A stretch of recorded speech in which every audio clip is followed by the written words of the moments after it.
গরমের ছুটিতে বাড়িতে এসেছি, সময় মোটে কাটছে না। বলে না কথায় কি, নেই কাজ তো খই ভাজ। এখন হাতে কোনো কাজ নেই, বুঝে উঠতে পারছি না কি করব।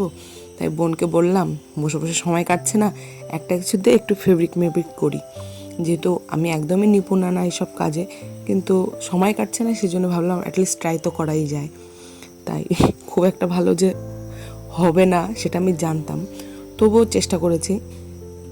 প্রথমে একটা থালা নিয়েছি, মাটির থালা।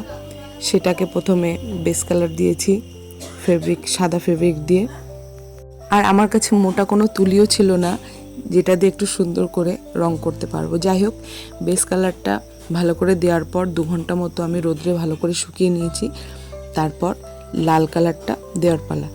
লাল কালারটাও আস্তে আস্তে আমি খুব সুন্দর করে চেষ্টা করলাম দেওয়ার। এটাকেও আমি 2 ঘন্টা থেকে 2.5 ঘন্টা মতো ভালো করে রোদ্রে শুকিয়ে নিয়েছি। আর এটা শুকানোর পর, মানে এটা আমার কালার করা হয়ে গেছে, এই সময়টা আমি কালার করে 2 ঘন্টা টানা রোদ্রে দিয়েছিলাম, যাতে কালারটা ভালো করে অ্যাবজর্বেশন হয়, শুকিয়ে যায়। তারপর আমি করেছিলাম কি, পেন্সিল দিয়ে যে ডিজাইনটা তুলবো সেটাকে আমি এঁকে নিয়েছিলাম। যেহেতু আগেই বলেছি আমি এসব কাজে একদমই নিপুণা না, কিন্তু ট্রাই করছি।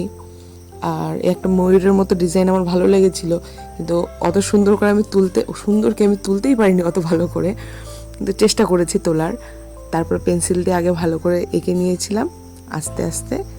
তারপর আবার সাদা রং দিয়ে তুলি দিয়ে আমি আবার চেষ্টা করেছি এই কলকাগুলো করার। যেহেতু অনেক দিনই আঁকাঝোঁকা বা কিছুই করা হয়নি, হাতটা যেন কেমন আমার কাঁপছিল। আর হাতটা কাঁপার দরুন এই যে কলকাগুলো করা সেগুলো ঠিকঠাক হচ্ছিল না। মানে আমি বুঝতে পারছি আমার হাতের অবস্থাটা কি হয়েছে, আর ডিজাইনটা কি হতে চলেছে। যাই হোক, তাও চেষ্টা করেছি একটু একটু করার।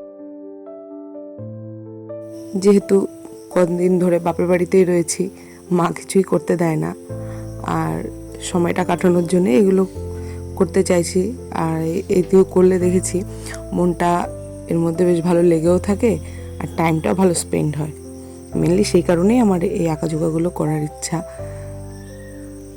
জানি সেরকম একটা ভালো হয়নি, কিন্তু করতে করতে, মিস্টেক করতে করতেই মানুষ শেখে। আমিও শিখবো এইভাবে। এই চেষ্টা করবো গরমের ছুটিতে বেশ কিছু করার। আর যদি পারি তোমাদেরকে আবার ভিডিও শেয়ার করব কী করলাম কি করলাম না।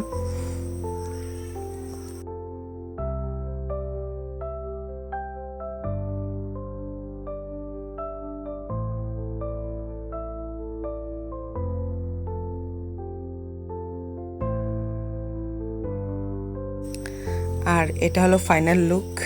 যাই হোক, ডিজাইনটা আমার মনে হয়েছে খুব একটা ভালো হয়নি, আমি খুব একটা স্যাটিসফাইড না, কিন্তু নেক্সট টাইম ট্রাই করবো আরও ভালো করার।